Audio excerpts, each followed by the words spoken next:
मित्रांनो, तुमचं पुन्हा एकदा GB स्टोरी टेलर या यूट्यूब चॅनलवर स्वागत आहे। आजच्या आपल्या गोष्टीचं नाव आहे शैतानाचे राज्य, लेखक कुमार।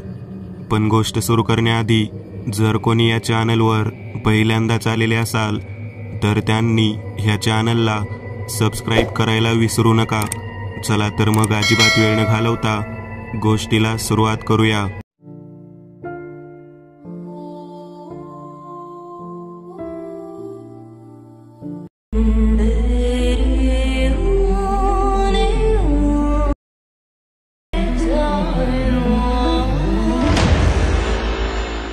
कुमार एक नवखा भयकथा लेखक होता, पण त्याच्या कथा लोकांना आवडत होत्या।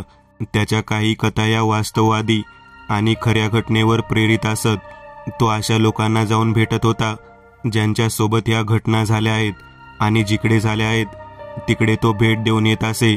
हळूहळू कुमारला प्रसिद्धी मिळत होती। त्याच्या कथा प्रसिद्ध होत होत्या। जिकडे भेट देत होता त्या घरातील लोकांचे फोटो आणि जिकडे हे घडले त्या जागेचे फोटो तो घेऊन येत होता। त्याला त्याच्या रेकॉर्डसाठी आणि जागेच्या वर्णनासाठी त्याचा उपयोग होत होता। असेच एका घराबद्दल त्याच्या वाचकाने सांगितले होते। तिकडे एक अघोरी विधी झाला होता। त्यातून जे बाहेर आले होते त्याने त्या घरातील लोकांचा जीव घेतला असे लोकांचे म्हणणे होते। कुमारने त्या जागी जायचे आणि स्वतः तिकडे जाऊन चौकशी करायचे ठरवले। सलग 3 तास ड्राईव्ह करून तो खामगावात पोहोचला। ते फक्त नावाला गाव होते, पण तिकडे जाणारे पक्के रस्ते आणि पक्की घरं पाहून ते गाव असेल असे वाटत नव्हते। दुपारच्या वेळी त्याने गावात प्रवेश केला होता। त्याने सर्वप्रथम त्या गावचे जे सरपंच होते त्यांची भेट घेतली। सरपंचांचे घर पक्के आणि दुमजली होते। बाहेर बरीच मोकळी जागा होती, त्यामध्ये अनेक प्रकारची झाडे लावली होती। घराच्या डाव्या बाजूला एक मोठे कडुलिंबाचे झाड होते। घराच्या दारात जाऊन कुमारने आवाज दिला, सरपंच आहेत का घरात? हो, आलो। आतून एक आवाज आला आणि एक साठीचे गृहस्थ समोर आले। त्यांना पाहून कुमार चाट पडला, कारण त्यांनी सफेद शर्ट आणि काळी विजार घातली होती।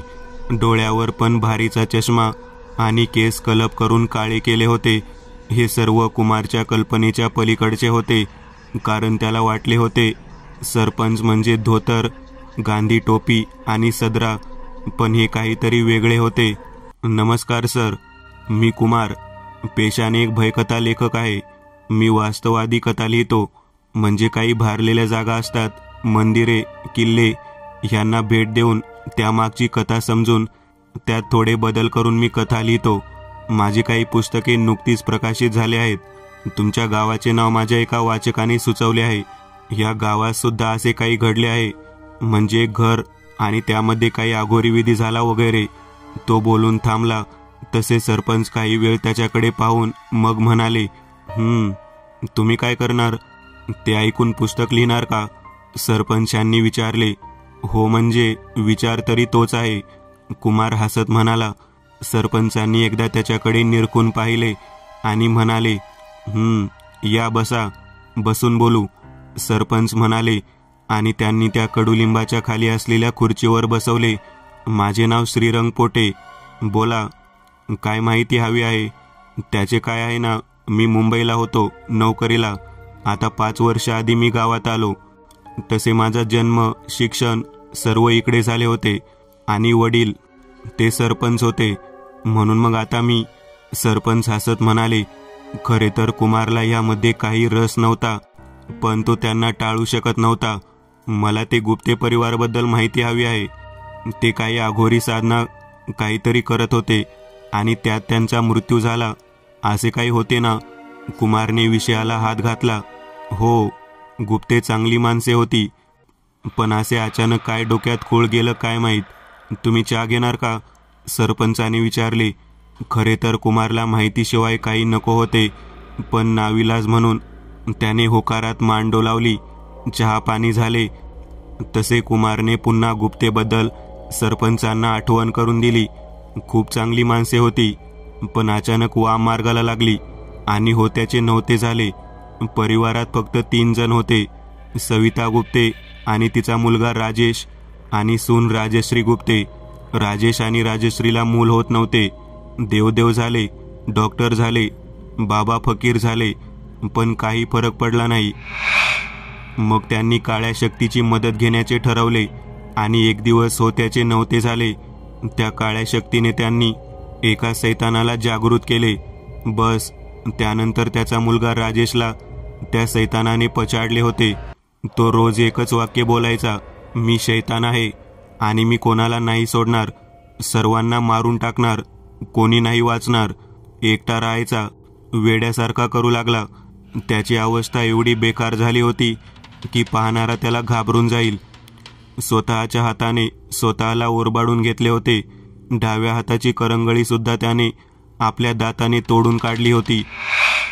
डॉक्टर झाले, अंगारे धुपारे झाले, भगत झाले, पण कोणाचा काही परिणाम त्याच्यावर दिसत नव्हता. त्यांच्या घरातून रोज रात्री रडण्याचे, ओरडण्याचे आवाज येऊ लागले. एक वेगळाच दुर्गंध त्याच्या घरातून येत असायचा. त्याचे घर गावाने वाळीत टाकले होते. माफ करा, पण मला एक प्रश्न पडला आहे. त्यांना काळी विद्या येते किंवा त्यांनी काळ्या विद्येचा आधार घेतला आहे, हे तुम्हाला कसे समजले? कुमारने सरपंचाचे वाक्य मध्ये तोडत विचारले. त्याचे काय आहे ना लेखक साहेब, गावामध्ये कोणाच्या घरात काय घडते हे लगेच समजून येते आणि अर्ध्या रात्री कोणाच्या घरातून होम हवन, मंत्राचे बारीक आवाज, मांत्रिकासारखी माणसाची ये जा होणे, गावाबाहेर नैवेद्य सापडणे, ह्या गोष्टी लोकांच्या नजरेतून नाही सुटत. आणि काही गावकऱ्यांनी तर त्याच्या घरात बाहुलीचे प्रयोग सुद्धा पाहिले आहेत. सरपंच दबक्या आवाजात म्हणाले. बाहुलीचे प्रयोग म्हणजे? न समजून कुमारने विचारले. म्हणजे ते नाही का, काळ्या बाहुलीचा वापर करतात तंत्रामध्ये, तसेवाले प्रयोग. आणि राजेशचे नंतर वागणे सर्व सांगून गेले की त्या घरात कसले आघोरी प्रकार चालत होते. सरपंच उसासा टाकून म्हणाले. मग पुढे काय झाले? कुमारने उत्सुकतेने विचारले. पुढे असे झाले की त्या घरातून राजेशच्या गुरगुरण्याचा, ओरडण्याचा, रडण्याचा आवाज येतच होता. त्याला बहुतेक घरात बांधून ठेवले होते. एका सकाळी घरात कोणाची हालचाल जाणवली नाही. दुपार झाली तरी घरातून कोणी बाहेर आले नाही. संध्याकाळ झाली तरी काही आवाज नाही. शेवटी न राहून त्याच्या आजूबाजूच्या लोकांनी घरात कानोसा घेतला, पण काही आवाज आला नाही. घर आतून बंद होते. रात्र झाल्याने कोणी दार उघडण्याचा प्रयत्न नाही केला. पण सकाळी मी पोलिसांना घेऊन आलो आणि दार वाजवले, पण काही उत्तर नाही. शेवटी त्यांनी दार तोडले आणि समोरचे दृश्य पाहून आम्ही तर डोळे झाकले. दारामध्ये राजश्रीचे प्रेत रक्ताच्या थारोळ्यात पालथे पडले होते. तिच्या डोक्यात, मानेवर, पाठीवर अशा मिळून 16 वेळा भोसकले गेले होते. तिला पाहून आम्ही पुढे गेलो तर स्वयंपाकघरात सविता यांचे प्रेत पडले होते आणि त्याचा देखील डोके, चेहरा, मान, छाती आणि पोट असे मिळून 16 वेळा भोसकले गेले होते. त्याच्या बाजूला जे बाथरूम होते तिकडे आम्हाला राजेशचे प्रेत सापडले. त्याने स्वतःची जीभ कापली होती, डोळे फोडून घेतले होते आणि पुन्हा तसेच 16 वार स्वतःवर करून घेतले होते. त्याच्या शेजारी रक्ताने भरलेला चाकू पडला होता. पोलिसांनी तपास केला आणि दार आतून बंद असल्याने व लोकांनी दिलेल्या जबानीवरून राजेश आणि राजश्रीला मूल होत नसल्याने तो वेडा झाला होता आणि त्या वेड्याच्या भरात त्याने आई आणि पत्नीचा खून करून स्वतःला संपवले. असे म्हणतात की त्या घरात अजून त्या सैतानाचा वावर आहे. रात्री अजून तिकडे कोणीतरी रडत आहे, गुरगुरत आहे असे आवाज येत असतात. त्या घराला लोकांनी वाळीत टाकले आहे. तिकडे दिवसा पण कोणी फिरकत नाही. करायला गेले होते एक आणि झाले भलतेच. पोलिसांनी सुद्धा केस बंद केली. आता त्या घराला टाळा आहे आणि तिकडे कोणी राहत नाही. सरपंच गंभीर होऊन म्हणाले. इंटरेस्टिंग. ह्यावर एक छान कथा लिहिता येईल मला. मनात विचार करत कुमार सरपंचाकडे वळला आणि म्हणाला. सरपंच, जर तुमची काही हरकत नसेल तर मी ते घर आतून पाहू शकतो का? पाहायला हरकत नाही, पण ते तुम्ही तुमच्या जबाबदारीवर पहा. सरपंच काहीसा विचार करत म्हणाले. ठीक आहे, मी तिकडे जास्त वेळ नाही थांबणार. फक्त काही फोटो काढेन आणि निघेन. कुमार उत्साहाने म्हणाला. घराजवळ जाईपर्यंत कुमारच्या मनात कथेबद्दल अनेक विचार येऊन गेले. त्यात अजून काही जोडता आले तर कसे जोडायचे, रात्रीचे वातावरण कसे ठेवायचं, येणारा मांत्रिक कसा दाखवायचा, पूजा कशी मांडायची, एक ना अनेक गोष्टीचा त्याच्या डोक्यात विचार सुरू होता. हा आले घर. सरपंचाच्या वाक्याने कुमारची तंद्री भंग पावली. बाहेरून अगदी सामान्य घरासारखे दिसणारे ते गुलाबी रंगामध्ये रंगवलेले घर पाहून ह्या घरात असे काही झालं असेल असा विचार देखील कोणाच्या डोक्यात आला नसेल. हे घ्या चावी. कुमार समोर घराची चावी पुढे करत सरपंच म्हणाले. तुम्ही नाही येणार का आतमध्ये? कुमारने संकोचून विचारले. नाही, ह्या घरात गावातले कोणी पाऊल पण टाकणार नाही. तुम्ही पण लवकर जात आणि बाहेर या. हे घर चांगले नाही. आणि हो, घरातून कोणती वस्तू आणू नका. असे म्हणतात की भारलेल्या घरातून काही घेऊन यायचे नसते, नाहीतर त्या घरात जे काय आहे ते तुमच्या मागे येते. सरपंच सल्ला देत म्हणाले. कुमारने फक्त मान हलवली, कारण अशा अनेक ठिकाणी त्याने भेटी दिल्या होत्या आणि तिकडून आठवण म्हणून काही ना काही घेऊन आला होता. आणि आता सुद्धा या घरातून तो काहीतरी घेऊन जाणार होता, हे नक्की. कुमारने दरवाजाचे कुलूप तोडले आणि कडी काढून दरवाजा उघडला. दरवाजा आवाज करत बाजूला झाला. तसे कुमारला हसू आले. त्याचे भूतप्रेत यावर विश्वास नव्हता असे नाही, पण तो निडर होता. घरातून गरम हवेचा एक झोत बाहेर पडला. त्या हवेसोबत एक कुचका सडका वास देखील आला होता. त्याने घरात पाय ठेवला तसे धुळीची एक लाट हवेत मिसळली. त्याने रुमाल काढून तो नाकावर धरला आणि पुढे निघाला. सर्व सामान होते तसे पडले होते. घरात एक कुबट सडका वास भरला होता. धूळ आणि मातीची एक जाड थर सर्व ठिकाणी पसरली होती. घर जास्त मोठे नव्हते. एक हॉल, किचन आणि बेडरूम. त्याने हॉलमध्ये पाहिले. सर्व सामान जसेच्या तसे धूळ खात पडले होते. टेबल, खुर्च्या, टीव्ही, रेडिओ. टेबलवर काही पुस्तके आणि वर्तमानपत्र पडली होती. घरच्या भिंतीवर बंद पडलेले घड्याळ दिसत होते.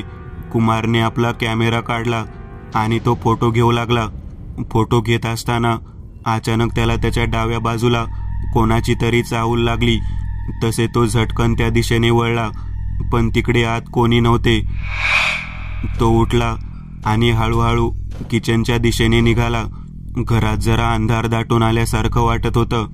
किचनमध्ये देखील किंचित अंधार पसरला होता. त्याने आपली लहान विजेरी लावली आणि खिडकी शोधून त्याने ती उघडली. संध्याकाळचे ऊन त्या खिडकीतून आत प्रवेश करत होते. किचनमध्ये असलेले सामान, भांडी, फ्रीज सर्व होते तसे होते. त्यातील एकही वस्तू हलवली किंवा गायब झाली नव्हती. हॉलमध्ये आल्यापासून त्याला सतत असे वाटत होते की कोणीतरी त्याच्यावर लक्ष ठेवून आहे, कोणीतरी त्याला पाहत आहे.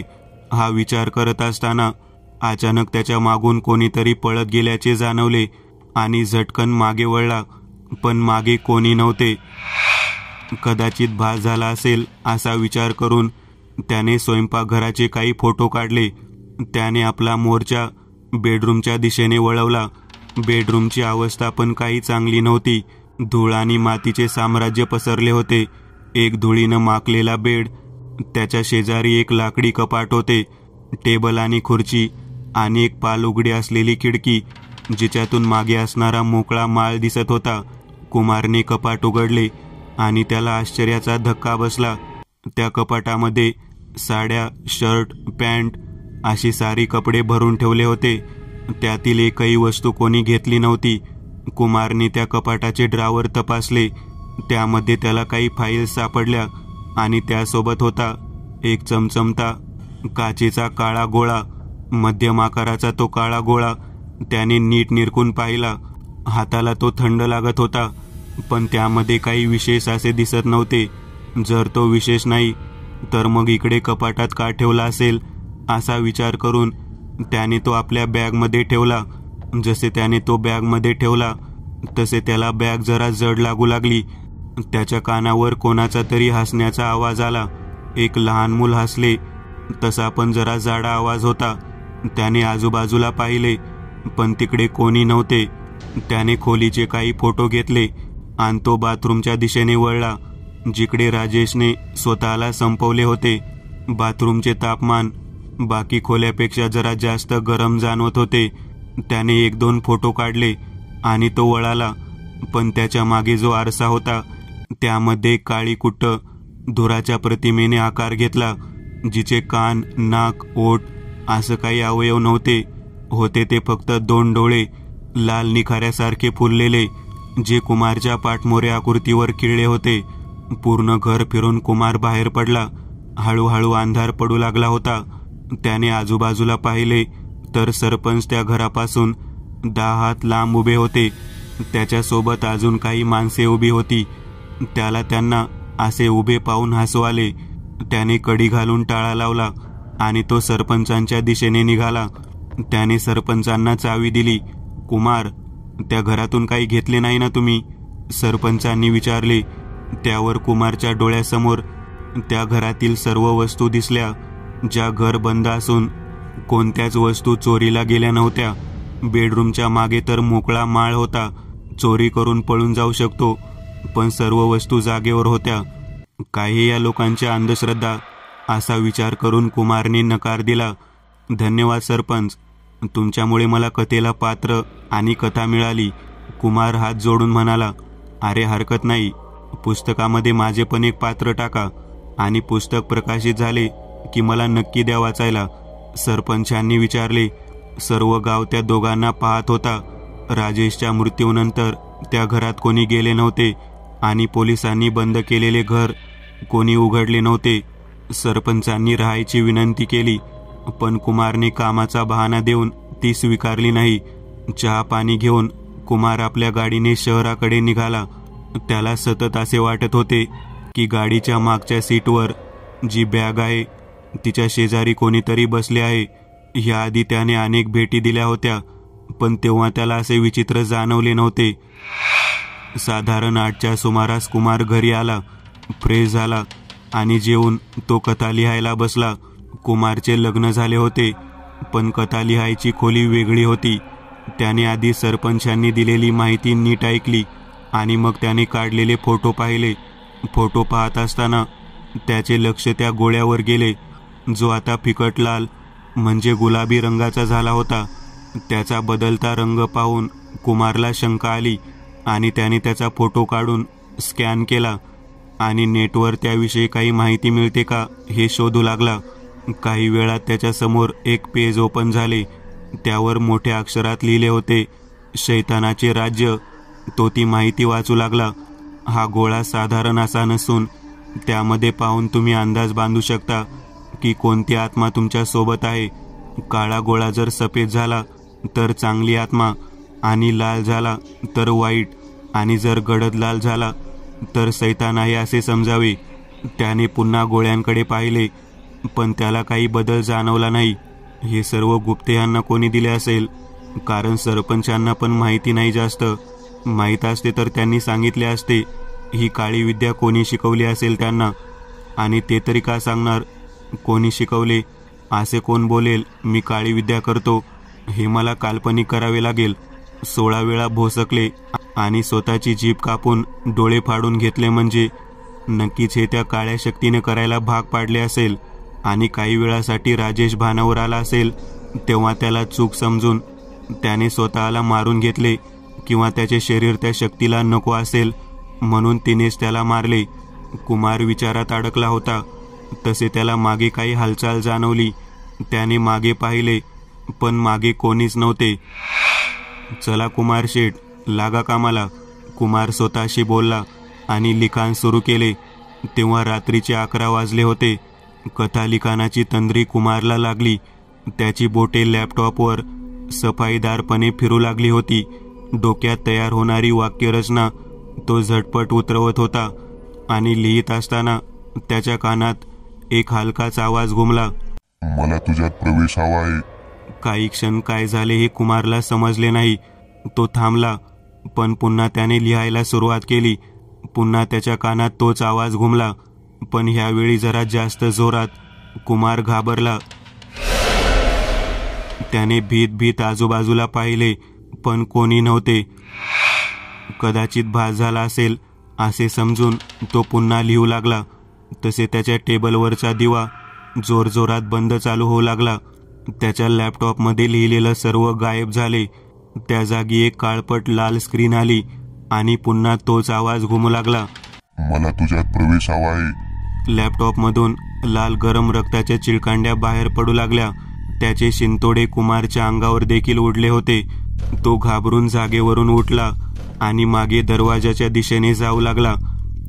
त्या लॅपटॉपमधून एक मानव सदृश काळा आकार जो हवेत तरंगत होता आणि 2 लाल ठिपके एवढे दिसून येत होते. कुमारने काढलेल्या त्या फोटोमध्ये देखील तीच आकृती दिसत होती. ती कुमारच्या दिशेने पुढे येऊ लागली. कुमारचे हातपाय गोठून गेले होते. त्याला हालचाल करता येत नव्हती. भीती त्याच्या चेहऱ्यावर स्पष्ट दिसून येत होती. मला तुझ्यात प्रवेश हवा आहे, असे बोलून त्या आकृतीने कुमारवर झडप घातली आणि ओरडण्यासाठी घडलेल्या त्या तोंडातून त्या आकृतीने कुमारच्या शरीरात प्रवेश केला. तसे त्याच्या शरीरातला एक जोराचा झटका बसला आणि तो जमिनीवर पडला. काही वेळा सर्व शांत झाले होते. त्या खोलीमधले दिवे जाऊन पुन्हा आले. इकडे जमिनीवर पडलेल्या कुमारने आपले डोळे उघडले. त्याचे डोळे पूर्ण काळे झाले होते आणि त्याच्या चेहऱ्यावर एक विक्षिप्त हास्य पसरले होते. शैतानाचे राज्य पुन्हा येणार. मला एक नवे घर आणि उत्तम शरीर मिळाले. आपल्या घोगऱ्या आवाजात बोलून तो हसू लागला. सैतानाच्या कथा लिहिणारा कुमार आज स्वतः सैतान झाला होता. त्याच्या टेबलवर ठेवलेला तो काळा गोळा भडक लाल रंगाचा झाला होता. मित्रांनो, आज पुरतं एवढंच. तुम्हाला जर काही गोष्ट आवडली असेल तर नक्की लाईक करा. तुमच्यापैकी बरेचसे जण व्हिडिओ लाईक न करताच पळून जातात. पण हा जर व्हिडिओ तुम्ही लाईक केला तर मला जरा बरं वाटेल आणि असेच भारी भारी व्हिडिओ बनवायची माझ्यात एनर्जी येईल. त्यामुळे नक्की लाईक करा. आणि अजूनही कोणी या चॅनलला सबस्क्राईब केलेलं नसाल तर लगेच सबस्क्राईब करून टाका. आणि बाजूची घंटी ती मात्र दाबायला विसरू नका. देवाची घंटी आहे ती. चला तर मग पुन्हा भेटूया अशीच एक आगळी वेगळी गोष्ट घेऊन पुढच्या